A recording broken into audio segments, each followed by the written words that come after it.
Ward संख्या 39 में bike की साइड को लेकर भड़का बवाल, पुलिस ने 8 लोगों को किया गिरफ्तार।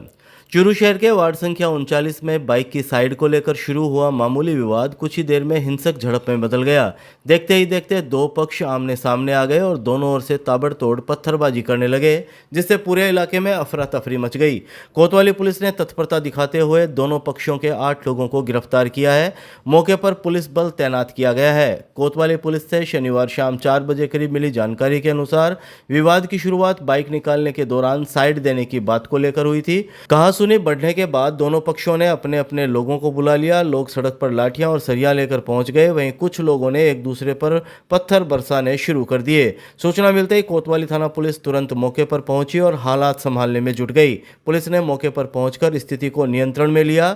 पुलिस की त्वरित कार्रवाई से बड़ी झड़प टल गई। कोतवाली पुलिस ने कार्रवाई करते हुए दोनों पक्षों के कुल 8 लोगों को गिरफ्तार किया है। गिरफ्तार आरोपियों में वार्ड संख्या 39 निवासी 20 वर्षीय वाहिद, 34 वर्षीय मोहम्मद अयूब, 30 वर्षीय मोहम्मद आदिल, 62 वर्षीय गोरुद्दीन, 25 वर्षीय मोहम्मद जाकिर, 55 वर्षीय महेश कुमार, 24 वर्षीय पुनीत सैनी और 26 वर्षीय अजय शामिल हैं। पुलिस अन्य चिन्हित आरोपियों की तलाश में लगातार दबिश दे रही है।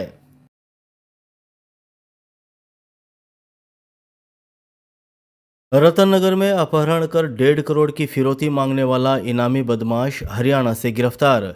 चूरू जिले की रतननगर थाना पुलिस ने सब्जी व्यवसायी का अपहरण कर 1.5 करोड़ रुपए की फिरौती मांगने के मामले में फरार चल रहे एक इनामी बदमाश को हरियाणा से गिरफ्तार करने में सफलता हासिल की है। आरोपी लंबे समय से पुलिस की पकड़ से बाहर था और उसके खिलाफ हरियाणा व गुजरात में कई गंभीर आपराधिक मामले दर्ज हैं। एसपी निश्चय प्रसाद एम ने बताया कि वांछित अपराधियों की धरपकड़ के लिए चलाए जा रहे विशेष अभियान के तहत रतननगर थाना अधिकारी राम निवास के नेतृत्व में गठित टीम ने कार्रवाई करते हुए आरोपी 33 वर्षीय धर्मेंद्र पुत्र चांदराम जाट निवासी गढ़वाल जिला सोनीपत हरियाणा को हिसार से गिरफ्तार कर लिया। आरोपी अपहरण की घटना के बाद से ही फरार चल रहा था। रतननगर पुलिस के अनुसार इस मामले में आरोपी मनोज व्यास और आशीष पांचाल को पूर्व में गिरफ्तार कर न्यायालय में पेश किया जा चुका है। गिरफ्तार आरोपी धर्मेंद्र आदतन अपराधी है और साल 2018 से लगातार आपराधिक गतिविधियों में संलिप्त रहा है। उसके खिलाफ हरियाणा और गुजरात में लूट, डकैती, हत्या के प्रयास, फायरिंग, आर्म्स एक्ट और अवैध शराब तस्करी सहित करीब आधा दर्जन मामले दर्ज हैं। एसपी ने बताया कि आरोपी गुजरात के बनासकांठा जिले में दर्ज अवैध शराब तस्करी के मामले में भी अक्टूबर 2025 से फरार चल रहा था। कार्रवाई में कांस्टेबल नरेश कुमार की विशेष भूमिका रही। पुलिस टीम ने मुनेश कुमार, जयवीर सिंह सहित अन्य जवान शामिल रहे। मौत के बाद भी मानवता की मिसाल, तालियों की गूंज और पुष्प वर्षा के बीच मेडिकल कॉलेज को सौंपा गया पार्थिव शरीर। देहदान से दिया गया समाज को प्रेरणा का संदेश। इंसान अपने कर्मों से अमर होता है, इस कहावत को सिद्धमुख क्षेत्र के गांव नरवासी निवासी दिलीप सिंह ने सच साबित कर दिखाया। 70 साल की उम्र में मृत्यु के बाद भी मानवता की सेवा का संकल्प निभाते हुए उन्होंने अपनी पार्थिव देह चूरू के पीडीयू मेडिकल कॉलेज को दान किया है।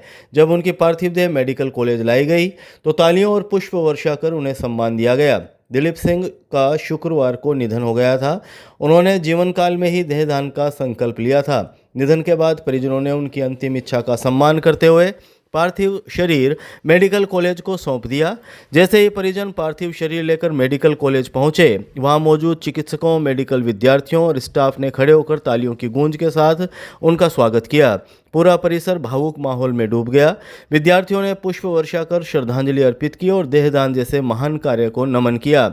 मेडिकल कॉलेज के प्रिंसिपल डॉक्टर महेश मोहन पुकार ने परिजनों से अनुमति लेकर पूरे सम्मान के साथ पार्थिव शरीर को संस्थान में प्रवेश दिलवाया। इसके बाद अतिरिक्त प्राचार्य doctor Ramakant Verma, medical superintendent doctor Deepak Chaudhary, professor doctor Pradeep Sharma, सहायक प्रोफेसर डॉक्टर राजेंद्र रॉयल और एनाटॉमी विभाग के डॉक्टर जेपी यादव सहित अन्य चिकित्सकों ने माला अर्पित कर श्रद्धा सुमन अर्पित किए। इस अवसर पर दिवंगत के पुत्र जितेंद्र कुमार, पत्नी मूर्ति देवी, पुत्र वधू ऊर्जा, पोते दक्ष और सक्षम सहित बड़ी संख्या में ग्रामीण जनप्रतिनिधि और समाजसेवी मौजूद रहे।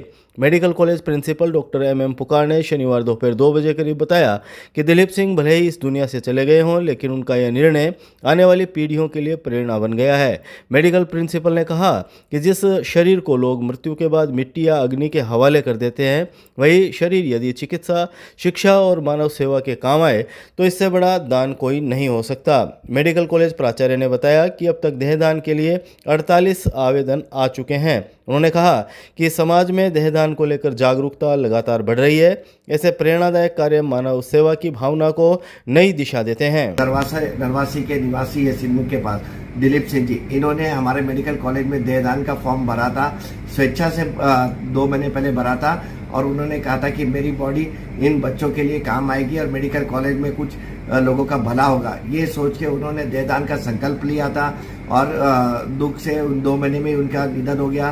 तो उनके परिजनों ने मुझे कांटेक्ट करके और उनकी बॉडी लेके वो यहाँ पहुँचे। तो ये देहदान करना एक बहुत ही अच्छी सोच है, लेकिन देहदान करते हैं तो कुछ लोगों को अच्छी सीखने मिलेगी और बच्चे भावी डॉक्टर जो बनने वाले हैं, जो आपके समाज में अच्छी तरह से काम करेंगे, उन्हें कुछ अच्छा सीखने को मिलेगा। और देहदान के बाद एक आत्मा को भी ये होता है कि हमने मरणोपरांत भी कुछ अच्छा काम कर दिया, ये पुण्य का काम है। तो इसी सोच के साथ उन्होंने अपनी ये संकल्प लिया था और उन्होंने अपना देहदान किया। तो मैं जनता से यही कहूँगा कि देहदान करें, जिससे आने वाली जनता को अच्छी तरह से लाभ मिले, और ये एक पुण्य का काम है।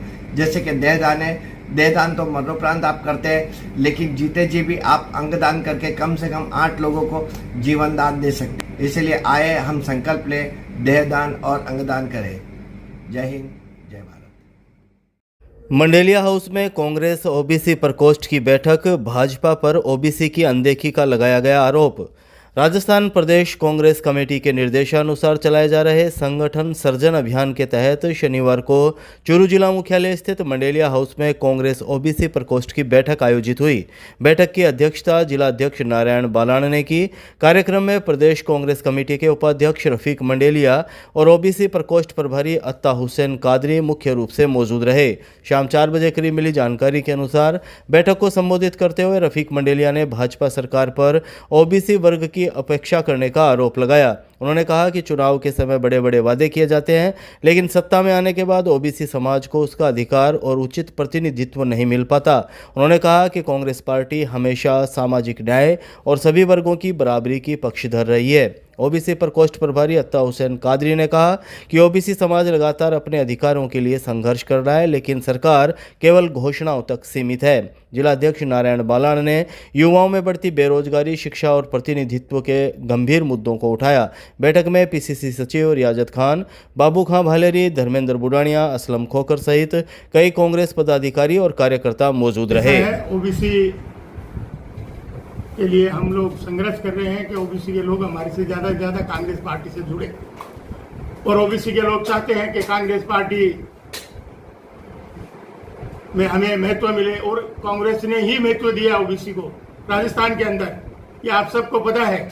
मुख्यमंत्री 3 बार ओबीसी के बने हैं। हमने चूरू के अंदर भी आपने देखा कि हमने सभापति ओबीसी की बनाई, जबकि हमारे माइनॉरिटी के 23-24 पार्षद थे। फिर भी हमने ये सोचा कि नहीं, ओबीसी को महत्व मिलना चाहिए, ओबीसी के सभापति बननी चाहिए, हमने बनाई।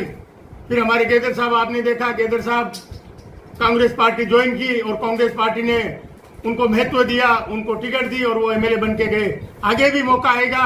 हम भी चाहते हैं कि ओबीसी के लोग ज्यादा से ज्यादा जीत के जाए और कांग्रेस पार्टी के साथ जुड़े।